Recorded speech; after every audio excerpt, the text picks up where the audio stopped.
guys, welcome back to my channel, my dream world. ഇന്നത്തെ video ഈ മഫ്ത തയ്ക്കുന്ന video ആണ്. ഇതിൽ മടക്കിയിടണം. മുകൾ ഭാഗത്ത് മടങ്ങിയിരിക്കുന്ന രീതിയിലും രണ്ട് സൈഡിലും ഓപ്പൺ ആയിട്ടുള്ള രീതിയിലും.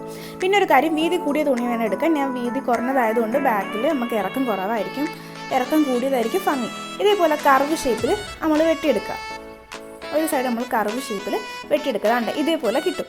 ഇനി നമുക്ക് നമ്മുടെ തലയുടെ അളവ്, അതായത് നമ്മളെ തൊണ്ടക്കുഴിയിൽ നിന്നും തലയുടെ മുകളിലോട്ട് വീണ്ടും തൊണ്ടക്കുഴി വരെയുള്ള അളവ് എത്രയാണോ, ഏത് കുട്ടിക്കാണ് തയ്ക്കേണ്ടത് ആ കുട്ടിയുടെ അളവെടുക്കുക. ഞാനിവിടെ അതിൻ്റെ പകുതിയാണ് ഇവിടെ അടയാളപ്പെടുത്തേണ്ടത്. 18 ഇഞ്ച് കിട്ടിയത്. അപ്പോൾ 18ൻ്റെ പകുതി 9 ഞാൻ ഇവിടെ അടയാളപ്പെടുത്തി. പിന്നെ ഒരു 2 ഇഞ്ച് മുകളിലോട്ടായിട്ട് അടയാളപ്പെടുത്തിയിട്ടുണ്ട്. അത് നമ്മൾ എലാസ്റ്റിക് ഇതാക്കാൻ വേണ്ടിയിട്ടാണ്. പിന്നെ തലയുടെ മുകളിലോട്ടൊരു തൊപ്പി വേണം, അതിന് വേണ്ടി അളവെടുക്കുകയാണ്. 2 ഇഞ്ച് നമ്മൾ അവിടെ എടുത്തു. അവിടെ നിന്ന് 5 ഇഞ്ച് എടുക്കുകയാണ് റൗണ്ട് വരയ്ക്കാൻ വേണ്ടിയിട്ട്. ആ 5 ഇഞ്ചിൻ്റെ നടുക്കുള്ള 2.5 ഇഞ്ചിൽ നിന്നും താഴോട്ട് നമ്മളൊരു 3 ഇഞ്ച് എടുത്തിട്ട് ആ ഒരു റൗണ്ട് ഷേപ്പ് കിട്ടാൻ വേണ്ടിയിട്ടാണ്, റൗണ്ട് ഷേപ്പ് ആക്കാൻ വേണ്ടിയിട്ട്. അങ്ങനെ റൗണ്ട് ഷേപ്പ് നമ്മളവിടെ വരച്ചു കൊടുത്തിട്ടുണ്ട്. എന്നിട്ട് അപ്പുറത്തെ സൈഡിലും അത് അടയാളപ്പെടുത്തിയിട്ടുണ്ട്. ഇനി അതിന് ശേഷം ആ കർവിൻ്റെ പോർഷനിൽ നമ്മൾ മടക്കിയെടുക്കുക. അതിനു മുമ്പ് നിങ്ങൾ എൻ്റെ ചാനൽ ആദ്യമായിട്ടാണ് കാണുന്നതെങ്കിൽ ഉറപ്പായി സബ്സ്ക്രൈബ് ചെയ്യുക, ലൈക്ക് ചെയ്യുക, ഷെയർ ചെയ്യുക.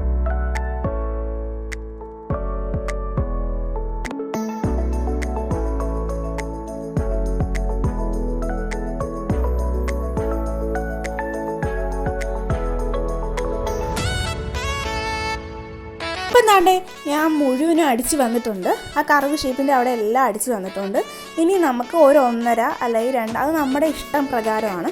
ആ രീതിയിലുള്ള ഒരു തുണി എടുത്തിട്ട് അത് നീളത്തിലെടുക്കുക. ആ തുണി 2 സൈഡ് വേണമെങ്കിൽ മടക്കി അടിക്കാം. പക്ഷേ ഞാൻ ഇവിടെ മടക്കി അടിക്കുന്നില്ല. ഞാനിവിടെ ലൈറ്റർ കൊണ്ട് ജസ്റ്റ് ഒന്ന് ചൂട് കൊടുത്തൊന്ന് പോകുന്നതേ ഉള്ളൂ, അല്ലെങ്കിൽ പിഞ്ചി പോവും. ഞാൻ അങ്ങനെ ചെയ്യുന്നതേ ഉള്ളൂ. പിഞ്ച് പോവാതിരിക്കാൻ വേണ്ടിയിട്ടാണ് ഇങ്ങനെ ചെയ്യുന്നത്. ഞാൻ മടക്കി അടിക്കുന്നില്ല, അതിന് വരാണ് ഇങ്ങനെ ചെയ്യുന്നത്. അതാണ്ട് ഇനി ആ ഓരോ തുണിയും വെച്ചൊന്ന് ജോയിൻറ്റ് ചെയ്യുക. എത്രത്തോളം നമുക്ക് പ്ലീറ്റ് എടുക്കാൻ വേണമെന്ന് നമുക്കറിയില്ല. അപ്പം അതിന് വേണ്ടിയിട്ട് നമ്മൾ ജോയിൻറ്റ് ചെയ്യുക. നമുക്കൊരു ഊഹം കാണുമല്ലോ, ആ ഊഹം വെച്ചിട്ട് ജോയിൻറ്റ് ചെയ്യുക. എന്നിട്ട് അതൊന്ന് പതിച്ചടിച്ച് കൊടുക്കുക. ഇനി നമുക്ക് ആ തുണി എടുത്ത് വെച്ചിട്ട് ആ റൗണ്ട് നമ്മൾ വരച്ചിട്ടുണ്ടായിരുന്നല്ലോ, ഒരു റൗണ്ട് തൊപ്പിയാണല്ലോ, അവിടെ നമ്മൾ ഒരു മടക്കിയിട്ട് ആദ്യം ഒന്ന് സ്റ്റിച്ച് ചെയ്യുക. അതിനുശേഷം അതവിടെ വെച്ച് ഓരോ പ്ലീറ്റ് ആയിട്ട് അവിടെ ഇതാക്കുക. അതാ ഈ വീഡിയോയിൽ കാണുന്നത് പോലെ. കാണുന്നുണ്ടോ എന്നറിയില്ല. അടുത്ത പ്ലീറ്റ് വേണമെങ്കിൽ ഇട്ട് കൊടുക്കാം, അല്ലെങ്കിൽ ചെറിയ ചെറിയ പ്ലീറ്റ്, വലിയ പ്ലീറ്റ്, അതൊക്കെ ഓരോരുത്തരുടെ ഇഷ്ടം പോലെ ചെയ്യാവുന്നതാണ്. ഞാനിവിടെ ചെറിയ ചെറിയ പ്ലീറ്റ് വെച്ച് കൊടുക്കുകയാണ്. ചുറ്റിനും അടിച്ചെടുക്കുക. അടിച്ചെടുത്തതിന് ശേഷം എന്താണ്ട് ഇങ്ങനെയാണ് വരുന്നത്. ഇതിൻ്റെ എൻഡിൽ എന്താ ചെയ്യേണ്ടതെന്ന് വെച്ചാൽ വീണ്ടും ആ ഭാഗം ഒന്ന് താഴോട്ട് മടക്കി അവിടെ ഒന്ന് സ്റ്റിച്ച് ചെയ്ത് ഉറപ്പിക്കുക.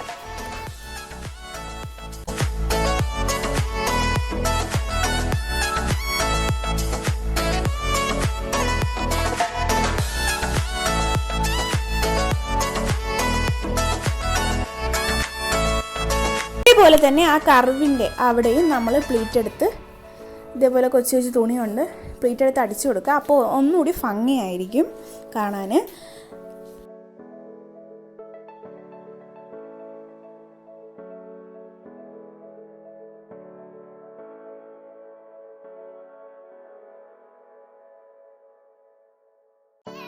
ഇനി നമ്മുടെ ആ വട്ടത്തിനകത്ത് ആ തൊപ്പി വരുന്ന ഭാഗത്ത് നമുക്ക് കുറച്ച് നുറുക്ക് പണികൾ ചെയ്യാം. അതിന് വേണ്ടിയിട്ട് കുറച്ച് വേസ്റ്റ് തുണി അത് വെച്ച് നമ്മൾ ഒരു ഇത് ചെയ്യുകയാണ്.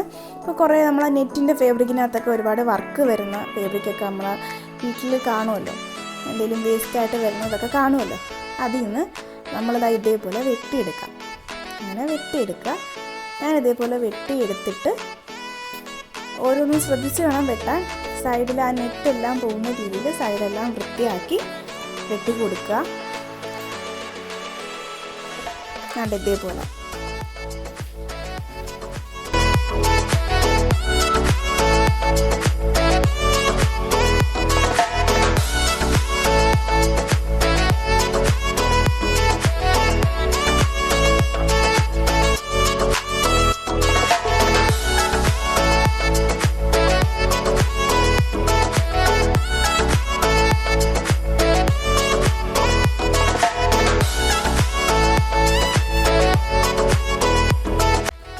ഇത്രത്തോളം മുറിച്ചെടുത്തിട്ടുണ്ട് നമ്മുടെ ആവശ്യത്തിനനുസരിച്ച്. ഇനി അതിൻ്റെ അടിയിൽ ഫാബ്രിക് ഗ്ലൂ ആണിത്.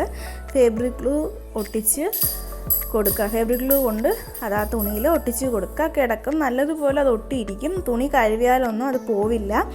ഫാബ്രിക് ഗ്ലൂ ആണ്, അത് അതിനകത്ത് തന്നെ ഇരിക്കും. നല്ലതുപോലെ ഒട്ടിച്ചു കൊടുക്കുക. നമുക്ക് ഇഷ്ടപ്പെട്ട രീതിയിൽ ഒട്ടിച്ചു കൊടുക്കാം. ഞാൻ ദാ ഇവിടെ ഇങ്ങനെയാണ് ഒട്ടിച്ചു കൊടുക്കുന്നത്.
അപ്പം അവിടുത്തെ പരിപാടികളെല്ലാം കഴിഞ്ഞിട്ടുണ്ട്. ഇനി നമ്മൾ ചെയ്യാൻ പോകണം, നമ്മൾ സൈഡിലെത്തത് നമുക്കൊന്ന് ഉരുക്കി കൊടുക്കാം. അപ്പോൾ നൂലൊക്കെ പുറത്തോട്ട് ചാടി ഇരിക്കത്തില്ല. മടക്കി അടിക്കുന്നുണ്ട് എങ്കിൽ കൂടിയും നമ്മൾ മടക്കി അടിക്കുമ്പം ആ നൂലിടെ കയറാതിരിക്കാൻ വേണ്ടിയിട്ട് നമുക്കൊന്ന് ഉരുക്കി കൊടുക്കാം. ഇനി നമ്മൾ മടക്കി അടിക്കുകയാണ്. മടക്കി അടിച്ചിട്ട് നമ്മൾ നേരത്തെ ഒരു അടയാളപ്പെടുത്തിയിട്ടുണ്ടായിരുന്നല്ലോ, അവിടെ ഒരു നമ്മുടെ തലയുടെ ഒരു അളവൊക്കെ എടുത്തിട്ട് ഒരു 9 ഇഞ്ച് നമ്മൾ അവിടെ അടയാളപ്പെടുത്തിയിട്ടുള്ള ആ അടയാളം അവിടെ കാണും. ആ അടയാളത്തിൻ്റെ അവിടെ നിന്ന് നമ്മൾ ഇലാസ്റ്റിക് ജോയിൻ്റ് ചെയ്യുക. ആ ഇലാസ്റ്റിക് അവിടെ ചുമ്മാ ഒന്ന് അടിച്ച് വെച്ചാൽ മതി. അടിച്ച് വെച്ചിട്ട് ആ തുണി ഒന്ന് മടക്കി അതിൻ്റെ പുറത്തൂടി ഒന്ന് മടക്കി അത് ഇച്ചിരി പോലെ മതി, ഒരു ചെറിയ ഭാഗത്ത്. കാരണം നമ്മുടെ കുട്ടികൾ ഇടുമ്പോഴത്തേക്കും അവർക്ക് ഒരുപാട് ഓവറായിട്ട് ടൈറ്റ് ആവാനും പാടില്ല, എങ്കിൽ ടൈറ്റായി കിടക്കുകയും വേണം. അതുകൊണ്ട് ചെറിയൊരു പോർഷൻ മാത്രം നമ്മൾ എലാസ്റ്റിക് ജോയിൻ കൊടുക്കുന്നുണ്ട്. ഇനി ഇതൊരു വരുമാന മാർഗമായിട്ട് വേണമെങ്കിലും എടുക്കാം. ഇങ്ങനെ തച്ചിട്ട് നമുക്ക് കടകളിലൊക്കെ കൊണ്ടു കൊടുത്താൽ 100, 150, 200 വേണമെങ്കിലും പോകും. സാറ്റിൻ്റെ തുണിയിലാകുമ്പോൾ ഇച്ചിരി റേറ്റ് കൂടി നമുക്ക് വിൽക്കാൻ സാധിക്കും. അങ്ങനെ നമുക്ക് വീട്ടിലിരുന്നുകൊണ്ടൊരു വരുമാന മാർഗവുമാവും. പല വെറൈറ്റി ആയിട്ട് നമുക്ക് തയ്ക്കാൻ വേണമെന്നുണ്ടെങ്കിൽ ആ റൗണ്ട് തൊപ്പിയുടെ ചുറ്റിനും ഒന്നുകൂടി ഒരു ഫ്രില്ല് വേണമെങ്കിൽ കൊടുക്കാം. അപ്പോൾ ഒന്നുകൂടി ഭംഗിയായിരിക്കും.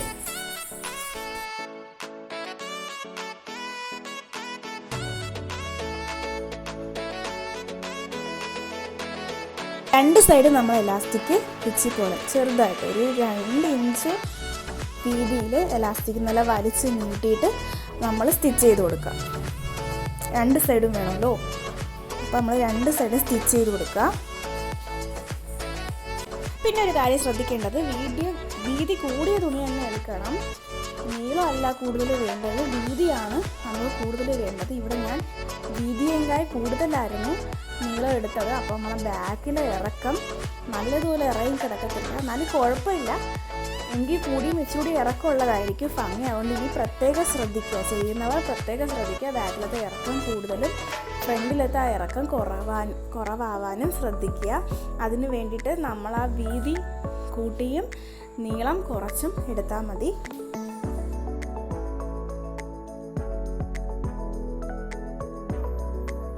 ഇനി നമുക്ക് തിരിച്ചിട്ടിട്ട് അതൊന്ന് ജോയിൻ്റ് ചെയ്ത് കൊടുക്കാം. ആ എലാസ്റ്റിക്കിൻ്റെ അവിടം വരെ നമുക്കതൊന്ന് ജോയിൻ്റ് ചെയ്ത് കൊടുക്കാം. ഇത്രയേ ഉള്ളൂ സംഭവം. രണ്ട് നല്ലപോലെ കെട്ടിട്ട് കൊടുക്കുക. ഇത്രയേ ഉള്ളൂ സംഭവം. ഇനി നമുക്ക് വേണമെന്നുണ്ടെങ്കിൽ ആ സ്റ്റിച്ച് ചെയ്ത് കൊടുത്ത ഈ സാറ്റിൻ്റെ ഫാബ്രിക് ആയതുകൊണ്ട് തന്നെ അവിടെ ഒരു ഇത് കാണില്ല, അതൊന്ന് പതിച്ചടിച്ച് കൊടുക്കാം.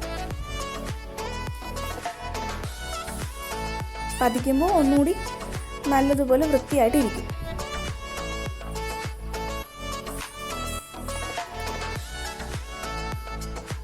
എല്ലാവർക്കും ഇത് സ്റ്റിച്ച് ചെയ്യുന്നത് എങ്ങനെയാണെന്ന് മനസ്സിലായെന്ന് വിശ്വസിക്കുന്നു.